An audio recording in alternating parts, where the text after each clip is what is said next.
প্রত্যেকটি জায়গায় দেখবেন যে চুরি ডাকাতি ছিনতাই বেড়ে গেছে। এখন তো ছাত্রলীগ নেই, এখন তো যুবলীগ নেই, তাহলে এটা হবে কেন? এই পরিস্থিতি আসবে কেন? আজকে 4 মাস 4.5 মাস হতে চললো, আজকে কেন ছিনতাইকারী বেড়ে যাবে? ছিনতাইকারীর ছুরিতে 9 জন লোক ইতিমধ্যে রাজনীতিতে কি বলে ঢাকা রাজধানীতে মারা গেলেন কেন? কেন আজকে পাড়ায় মহল্লায় ছিনতাইয়ের প্রকোপ বৃদ্ধি করছে, চুরি ডাকাতি বেড়ে গেছে? আপনি 2-3 দিনের গণমাধ্যম দেখুন, প্রত্যেকটি জায়গায় দেখবেন যে চুরি ডাকাতি ছিনতাই বেড়ে গেছে।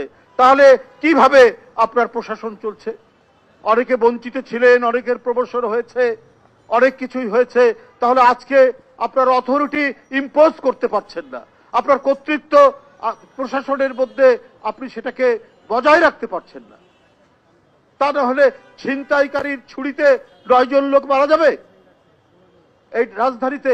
কিন্তু আপনাদের কাছে প্রত্যাশা হচ্ছে যে একটা শান্তির শহর হবে এই অন্তর্বর্তীকালীন সরকার। কারণ এখন তো ছাত্রলীগ নেই, এখন তো যুবলীগ নেই, তাহলে এটা হবে কেন? এই পরিস্থিতি আসবে কেন?